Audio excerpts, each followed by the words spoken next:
that. Anyway, good morning, everyone. I'm Suren Ratwatte, and with me is Alexandra McKinnon.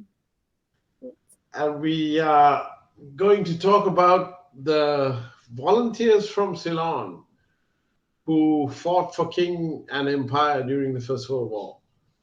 A little forgotten footnote to history. Yes, Alex. Well, I was going to say, as part of this, we thought, given the context of Medium Day, we might talk a little bit about who we are and why we're telling this story, but also why Suren's been using Medium to do so, and explaining sort of our different. We both came to focus on Ceylon in the First World War. Yes, fair point. I got interested in this because I know my grandfather served during the First World War.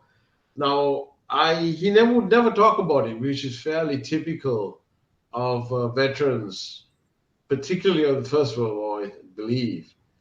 And by the time I got interested in the subject, unfortunately, he was gone. So I've been relying on secondary sources and a book by one of his friends who was with him at the Somme. But Alex, of course, is actually a historian. So why don't you tell us something about yourself, Alex? So my background's in history. I have an MPhil in history from the Australian National University, although my weird pandemic decision was, instead of doing a PhD, I'm doing a JD instead. But I'm interested in the impact of conflict. That's the work I've been focused on throughout my career. I've worked everywhere from a First World War battlefield to a Cold War bunker. But in recent years, or until recently, I've been lucky enough to be able to spend a lot of time in Sri Lanka, which is how Suren and I happened to get to know each other and how we discovered this common interest in the impact of the First World War, which culminated earlier this year in a trip to the battlefields of the First World War to actually be able to explore some of these sites. And particularly a number of years ago, I had the opportunity to be part of the Student Guide in France program, which is run by Veterans Affairs Canada, and to discover, in fact, that a number of these boys from Ceylon are buried on the grounds of the Newfoundland Memorial was, really striking coincidence. Yes, that was my first introduction to the battlefields. Was about 20 years ago when I went and found Drieberg's grave. Now, Drieberg was a young man, one of four who volunteered from Trinity College, Kandy, to go and fight. It's quite an interesting story, but the Christian Missionary Society, I think it was, set up a number of schools in Ceylon, as it was then. And Trinity College was the premier school in Kandy. The Trinity cadets contingent marched from Kandy to Colombo, which is about 110 kilometers. That's a serious route march over 2 days to volunteer. Now, the governor at the time, who was Chalmers, interesting story there, but that'll be a digression. He seems to have rejected the contingent because most of them were underage. But four of them, my grandfather, Drieberg, who was killed, Jig Rudra, who was actually Indian, but was going to school in Ceylon, and Albert Halangora, the four of them were over 18 years old, so they were able to volunteer. So they sailed to England and volunteered. The whole process took a while. Now, what's really interesting is how many others followed them. And is this typical, Alex? Was there a flood despite the casualties and all the bad news coming from the front?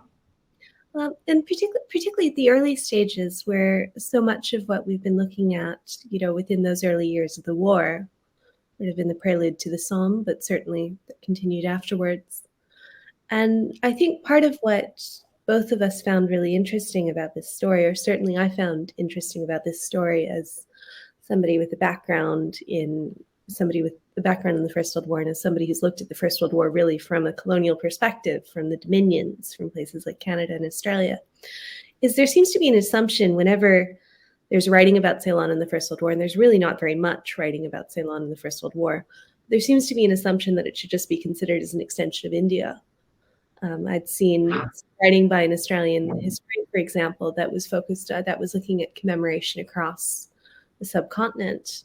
And there seemed to be an assumption that because a lot of the names on the war memorial, or in fact, almost all the names on the war memorial weren't instantly recognizable as non-European names, that those were all European war dead. Whereas in Sri Lanka, I think it's a much more complicated story.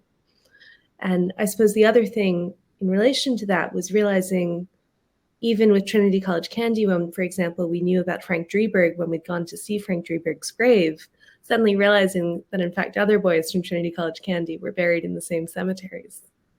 And just the scale of enlistment was not something we'd been prepared for when we started researching the story. It started off as a story about 4 men, and it turned into about 500. Yes, and on that subject, the Indian contingent in the First World War were mainly professional soldiers who were part of the Imperial Indian Army. I'm not sure about the imperial prefix, but it was very much a mercenary army of professional soldiers. Whereas Ceylon had no professional army. There was an interesting unit known as the Ceylon Planters Rifle Corps, who actually served in the Boer War as well, which is quite interesting. But at the time, the British Empire was amazingly racist. I mean, it was taken for granted that it was racist. And the Ceylon Planters Rifle Corps, though it had the name Ceylon, would only allow English or British people to enlist. I mean, British is being polite, white, basically. Now, very interestingly, there was a DeVos who was part of Ceylon's burger community who managed to enlist in the Ceylon Planters Rifles Corps. I don't know how that happened. But anyway, he did, and he served during the Boer War as well.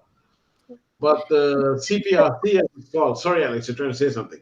I was going to say, just for the audience, just to explain, so burghers are people of mixed Ceylonese and European descent. I mean, traditionally Dutch and Ceylonese. Is that a fair description? It's actually more complicated than that. I was trying to do one sentence. When the British got there, they decided that the Dutch, who ruled the maritime provinces of Ceylon before the British, that the Dutch descendants would be called Dutch burghers. And there's a thing called the Dutch Burgher Association, and it's all very formalized. And there's lists of showing the genealogy of each Dutch burgher. But since then, the definition of burgher sort of broadened a little bit. And a significant portion of those who served in the First World War were actually what we call the railway burghers, which were railwaymen sent from England and Scotland primarily to run the Ceylon government railway, and who tended to have spouses locally and have families. And those people usually had Western last names, but they look like me, basically.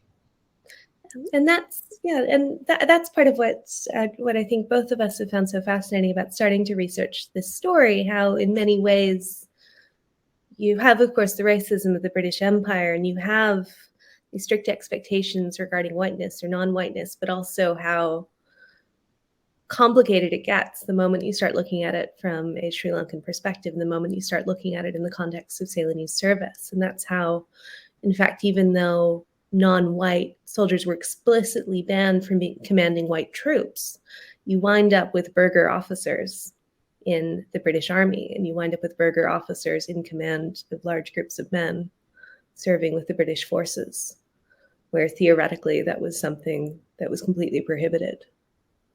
Yes, this is quite interesting, and it shows how class-ridden the empire was.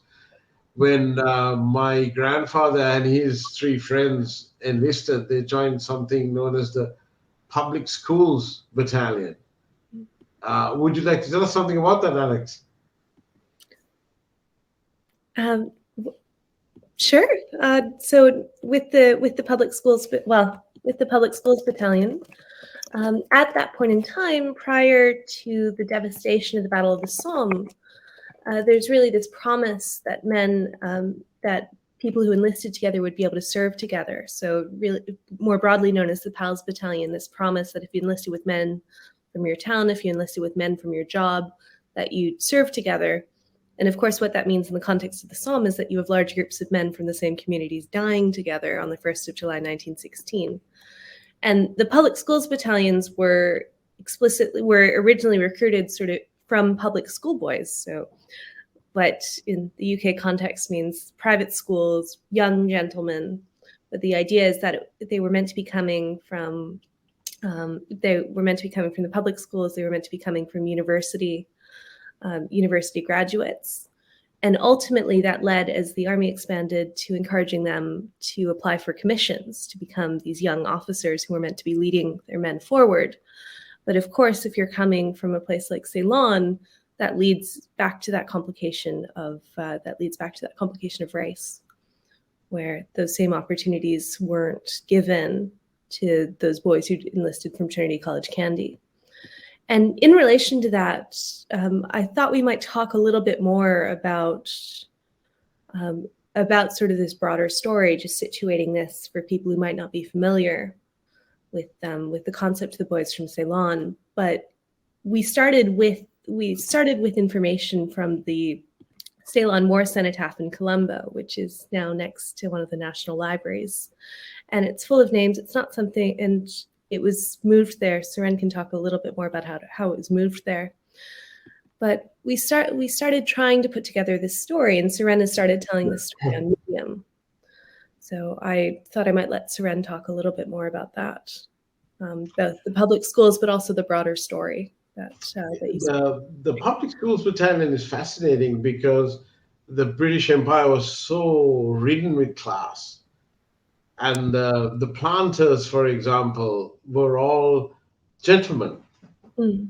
They went to public schools. A lot of them went to Oxford and Cambridge, which are probably the only two universities at the time. I honestly don't know. And they were regarded as gentlemen as opposed to working class. And the planters' rifles was, I think, more a drinking club than anything else, because they had little outposts all over the highlands in Ceylon, and but they enlisted the gentlemen who were non-commissioned officers and privates in the Ceylon Planters Rifles. The entire CPRC volunteered at the outbreak of war, and they were initially sent to Egypt, where they had guard duties at the Suez Canal. A lot of them became officers overnight, particularly in the Indian Army. And then, very interestingly, most of the CPRC was shipped to Gallipoli. Though there's only 3 graves there that are marked as coming from the CPRC. Those are 3 boys who never made the greatest officers, who weren't offered a commission. Maybe they were too young, we don't know. But about 20 of the CPRC died at Gallipoli with other regiments. Mm-hmm. And they're almost an unrecognized part of the casualty list there, which I think is really sad. Mm-hmm. Also, when my grandfather and his friends volunteered, they were put into what they call the PSU, or the Public School University and Public Schools Battalion of the it was the Fusiliers, wasn't it, Alex? The Royal Fusiliers. On the understanding that after 6 months of service at the front, they would have enough experience to be officers. Mm. But my grandfather's friend, Jik Rudra, who's written this book, he wound up a major general in the Indian Army, and that's his autobiography. Mm. When they finished their 6 months and went back, all the white guys were made officers, and the brown guys were told, "Oh, sorry, we can't make you officers after all. You're going back to the front as privates," which is what they did, and they wound up in the Somme on the 1st of July. Yeah. And very interestingly, unfortunately, we have so limited records as to who was who. But we know that Drieberg was one of my grandfather's friends, and he died. His grave is in Hawthorne Ridge Cemetery number 2, Yeah. which is very close to the Canadian, the Newfoundland Memorial. Grounds of the Newfoundland Memorial. Yeah. But in the same Yeah. cemetery is a young man called Hodgson, also in the Royal Fusiliers, also died on 1st July 1916, was also at Trinity College, Mm. and bears an enlistment number of 9300, which is just 2 digits of Drieberg's. So Yeah. the chances are they enlisted on the same day and they served in the same unit after being going to the same school. So they must have known each other. Mm. Fortunately, there's no one left to ask questions of. Absolutely, and I think that's part of what's been so fascinating about starting to research this story. So we started with the names on the Ceylon War Cenotaph in Colombo. We were able to track down a copy of a Roll of Honor published by the Times of Ceylon. You've been able to access information from various schools, I think 4 major schools, as well as partial rolls of honor from others. And it's both very different conceptions of what it meant to be from Ceylon. We've called this the boys from Ceylon, but there are very different understandings of that. Both European and non-European. But The ethnicity of the names is fascinating. yeah, and it's very much the sense of a lost generation, the sense of lost this point of engagement and what it meant to be British or what it meant to be from Ceylon, what it meant to serve. And because so many of the records have been lost, so many of the records have been destroyed. Also, a lot of things that are meant to be in the national archives in Sri Lanka are missing. And so it's piecing together this story that, as far as we can tell, hasn't really been the subject of focus before. It's been thought about, it's been overshadowed by India instead of understanding Sri Lanka as its own quite unusual space. And of course, everybody that we speak to, anybody particularly anybody with ties to the Burgher community, you can often, from last names, you can work back towards a connection. And people often very interested, even if they have absolutely no concept of the service or those who died. Yeah, it's the planters' rifles left en masse almost as soon as war was declared. Soon after, there was a young man called Milward who came from a very wealthy family that owned cotton mills somewhere in Lancashire, I think it was. And he led about 40 volunteers known as a Milward contingent. Of course, I think almost all the 40 died. But one of them was a young man called Edema, Anton Edema. And that's a well-known Burgher name. And one of Edema died, sadly, but one of his nephews then served in the Ceylon Light Infantry during the Second World War and was beheaded by the Japanese. And his grandnephew served with the Ceylon Light Infantry in Sri Lanka's wars more recently and is still alive. Mm. But most of the family live here in Australia, where Alex and I currently live. And almost the entire Burgher community left en masse and moved to Australia. So the Australian portion of the boys from Ceylon is actually the descendants, is quite a large contingent. I will also add, not that I think anybody from the Australian War Memorial is listening to this, but when Modi came to visit Australia a few months ago, there was a big ceremony in Perth about renaming 2 of the streets after the only known men from South Asia to have died while serving with the Australian Imperial Force in the First World War, and they were both guys from India whose last names were Singh, or whose middle names were Singh. And it's just, the thing is, there were Burgher men who enlisted with the Australian Imperial Force and who died while serving with the Australian Imperial Force. And in fact, one of them enlisted from Perth. So it was this really, it's so, I don't love the term forgotten history, but I think it has very much been an overlooked history in many ways. And I think part of that. the scale of it just really wasn't known. And as I said, just in terms of war dead alone, in terms of those who died, there are different understandings of who they are, but we're looking at we're looking at least 200 names.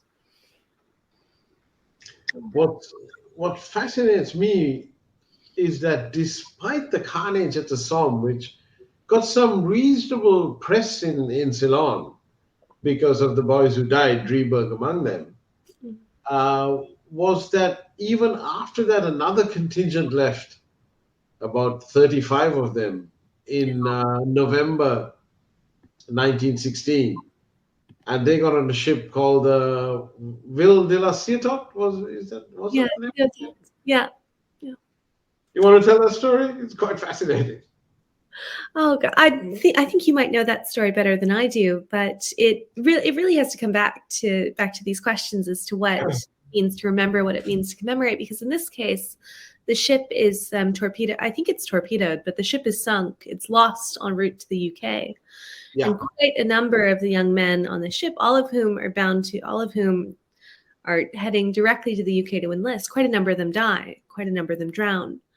And they're not commemorated by the Commonwealth War Graves Commission. I mean, they're not understood as war dead for the purposes of the Commonwealth War Graves Commission.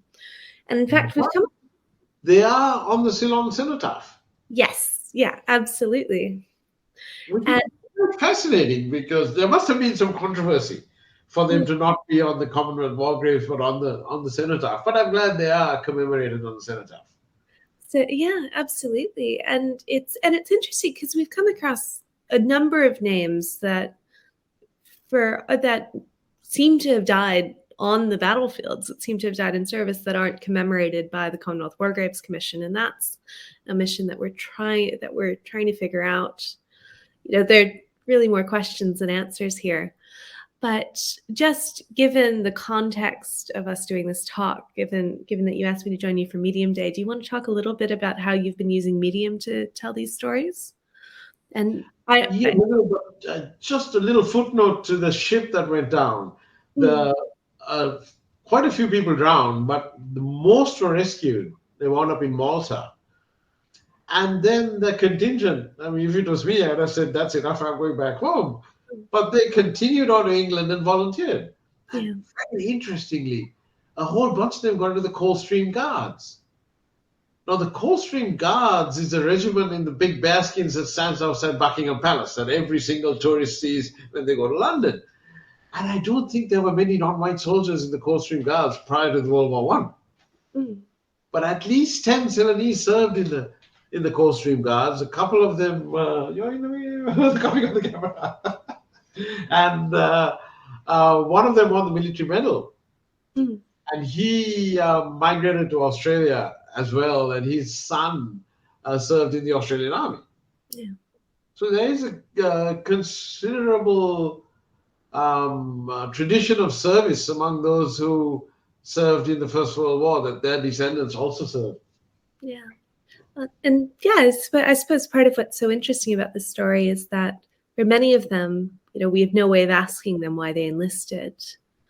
And sort of all of the information that we're doing, we're trying to piece together glimpses of these people's lives, but also glimpses really of this world that I think in many ways is almost alien to our own. Yes, and very much forgotten in Sri Lanka, unfortunately. What also interests me is how wide the net was, because the British residents, like the Planters Rifles, volunteered in mass. A lot of the burghers did. But so many Sinhalese and Tamil and Muslim kids also volunteered and went and fought. Yeah. So it cut right across the board. And unfortunately, Sri Lanka's post-independence history is not that at all. Yeah. Where did we lose that? That's really sad. Absolutely. So on Medium, I've been writing a lot. A lot of the research is thanks to Alex. I need to acknowledge her more. But about the Ceylonese who went there and the stories of what they did. And there was another young man, he was in Hawthorne Reach Cemetery number 1. He was in the Middlesex Regiment, also a UPS battalion. He also died on 1st July. Now, we don't know if he knew my grandfather and Drieberg and that other young man, Hodgson. We just don't know because there's no records anymore. Yeah, and he's buried. Yeah, he's buried in the same small cemetery as Hodgson. Peter de Silva, and all we Robert de Silva. yeah, And all is from we Colombo. know nothing about him. Yeah. Nothing. What was he doing there? Where did he go to school? There's just absolutely nothing. Why? Yeah, why would he enlist? Why would he enlist? And he enlisted, if we go by the service numbers, much earlier than the others. His service number is 3198. My grandfather's was 9293. Yeah. So there's 6,000 numbers between them. Yeah. Quite very, very interesting. And there's also been some, I don't know if I should try to share this, but there is a memorial in the main cemetery in Colombo, which specifically says in memory of the Ceylonese fallen in the war, and got a much shorter list of names with not a single British name on there. Yeah. Now, who put that up? No one seems to know. On the off chance you're listening and you do know that answer, please let us know. The person who sent me the photograph doesn't know who put them up, but it's there and it's reasonably well preserved. And it deliberately omits all the British names and only has the Burgher and the Sinhalese and the Tamil and the Muslim names, and most of them are there. But it does have the Burgher and the Sinhalese and the Tamil and the Muslim names together. Yes, exactly, which is so important given how fractured Sri Lanka society is today. But they're all there, and they're in by rank. And funnily enough, the most senior member was a guy called Kriekenbeck, who, that's a fine old Burger name, but he'd actually passed himself off as Dutch at some stage and served in the Indian Army prior to the war and married an Englishwoman and lived in England. Yeah. And surprisingly, a great number of those who survived the war went on, they never came back to Ceylon.